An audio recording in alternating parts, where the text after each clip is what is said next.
histoire Serigne Babacar Sy ak féticheur bi. Serigne Babacar Sy nag si jamonoom dafa bëri woon ay noonu ndaxte jamono ji nga xamante ni si la jëlee xilaafa Mawlaay Cheikhu Tijaan dafa fekk ni nekk woon mag mu bëri woon ay noonu lool ñu dem nag ba si yóbbu ko Mali ngir liggéey ko ndax Serigne Babacar Sy jamono dafa nekkoon ku jàmbaar ku gëmoon Mawlaay Cheikhu Tijaan moom daf daan def diine ji daawu ko foowe tarixa bi daawu ko foowe waaye kër Maodo tamit daawu ko fooye maanaam moom dafa nekkoon ku strict par rapport ak si tarixa Cheikh Tidiane Chérif ak ku strict par rapport ak Mawlaay Cheikh Ahmad Tidiane Chérif si jamonoom nag message bi nga xamante ni Serigne Babacar Sy daan na ko jàngale daan na ko jàllale neexul woon ñu bëree bëri benn bis benn noonam ne moom Babacar mi daal il faut que mu jëlee ko si àdduna maanaam il faut que mu dem may leen jàmm si biir loolu noonu bi daal di laajte ban tegtal ko benn sëriñ boo xamante ni sëriñ féticheur la sa Mali sëriñ boo xamante ni yàlla mooy na ko si xam-xamu féticheur lool képp ku fa mos a ñëw mënoon na faj say aajo si jaarale ko si fétiche kooku nag daal di jëlee oto dem ba Mali fekki sëriñ boobu ba mu ñëwee nag sëriñ bi ne ko lan moo nekkoon sa ñëw mu ne moom dafa am ku ñu woowee sëriñ Babacar Sy Sénégal moom daal laa bëgg daal nga faatal ma ko moom sëriñ bi tamit comme que yàgg na def liggéey bi ni mel mu daal di gëm boppam ne mën na ko waaye nag sëriñ bi daal di wax ni si kaw nga indil ma xolu mbaam ndax xolu mbaam moom soo ma ko indilee ma boole ko ak xaatim bi nga xamante ni moom laa koy xaatimee si sama aliwa bi su ma ko tegee si naaj bi su woowee rek moom sëriñ Babacar Sy daan ko tàggee waa ji kontaan lool nag waa ji dem wuti mbaam daal di ko reylu premier mbaam mi nga xamante ni moom raylu na ko fekkul fa xol ba maanaam premier mbaam mi nga xamante ni moom raylu na ko ba mu ko rey ba pare xol ba gisul xol ba mu ñëw wax ko féticheur bi daal di jaaxle mu daal di wutaat ñaareelu mbaam ñu rey ko gisuñu xol ba man demee nag si ñetteelu mbaam ma suñu Babacar Sy na ñii dañ may fontoo daal di fay bàyyi xol ba ñu daal di koy rey gis fa xol ba moom féticheur bi nag ak waa ji daal di kontaan lool féticheur bi rek ne ko lii may def nii su ma ko defee su ma ko tegee ci naaj bi maanaam suy wow ñuy tàggee Serigne Babacar Sy parce que ku ko mës a def rek tàggee nan la mu daal di jël aliwa xànjar gi bàyyi naaj bi tàng jër mu daal di dox xaatim bi bind ko ci aliwa bi boole ko ak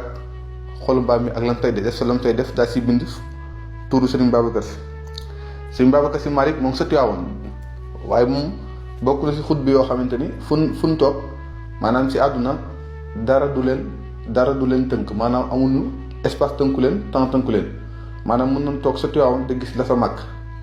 waaye ñu toog sa Tiwaawan da gis la sa asamaan sa waxuma la ak màkk waaye mais toog sa Tiwaawan da gis la sa xay bi wala sa aras Serigne Babacar Sy mu ngi si Tiwaawan yëg na ne ñoo ngi koy xaatim mu daal di bàyyi xool leen féticheur bi daal di dog xaatim bi boole ak la koy def daal di bind turu Serigne Babacar Sy si aliwa xànjar gi daal di koy teg si naaj bi naaj baa ngi tàng jër féticheur bi xool toog di xaar aliwa wu wow pour ñu mën tàggee Serigne Babacar Sy naaj baa ngi tàng jër ñu bind aliwa turu Serigne Babacar Sy aliwa xànjar teg ko si naaj bi kon xam ngeen ne loolu dafa war a gaaw wow waaye ñu toog aliwa wu wow féticheur bi dem ne dongali xoolal ma ndax aliwa bi wow na ñëw ne ko wowul mu toog ba mu am ay waxtu féticheur bi daal di jaaxle de moom lu tax moom lii mënul wow mu daal di wax waaye indil ma aliwa bi ban indee aliwa bi féticheur bi gis ne fan bindoon turu Serigne Babacar Sy Malick tur ba changé na bindu fa turam maanaam fun place bi mu bindoon turu Serigne Babacar Sy tur ba dañ na moom turu Serigne Babacar Sy dañ na bind turu ki nga xamante ne mooy féticheur bi nag daal di tiit lool xam ne moom mi day génn àdduna féticheur bi xam ne nag kum laal nii laal na laalaake féticheur bi nag si loolu nag si la féticheur bi daal di yónnee sa Tiwaawan sa Serigne Babacar Sy ngir baal ko àq te xam na ne day génn àdduna waaye da nga xamante tamit moom moo demoon ngir liggéey lu Serigne Babacar Sy daal di dem tamit baalu ji àq Serigne Babacar Sy waaye Serigne Babacar Sy si bëgg tarixa bi mu daal di koy wax ne ko si benn condition rek laa lay baale àq mooy nga dugg si tarixa bi daal di naan si leer gi kon xam ngeen ne kooku moo baax parce que su nekkoon keneen mën na ko bañ a baal mën na ko sa faat waaye yéene ko leer ak yéene ko texe moo tax Serigne Babacar Sy sàkk kooku dugg si tarixa bi ngir mën naan si leer gi waaye tam ngir mën am njéggalu Mawlaay Cheikhu Tijaan ndax moom bokk na si xutba yoo xamante ni lu koy faralee di wax rek képp ku leen mos a wax kàddu gu ñaaw ñoom dalay defal 400 salaatul fatihi ngir nu mucc ndax su la ko deful rek doo fa nan di lay ñaan na ngeen abonné partager like képp ku soxla vidéo complet ci histoire Serigne Babacar Sy da ngay dugg sama compte TikTok nga bës bouton YouTube bi mu yóbbu leen directement YouTube ngeen abonné fa waaye tam am na benn compte bu bees boo xamante ni tëj nañ ko boobu ci wàllu tasawuf lay wax maanaam question yi nga xamante ni ñu koy posé ci wàllu xutba bi ci wàllu histoire mag ñi compte boobu moom lañ mentionné ci suuf su ngeen ko bësee rek dañ la yóbbu ci compte bu bees bi ngeen abonné fa ngir mën taaxiru lépp loo xamante ni histoire la ci mag ñi waaye itam lépp loo xamante ni ay question la ci tasawuf incha allah rabbi daan ko répondre foofu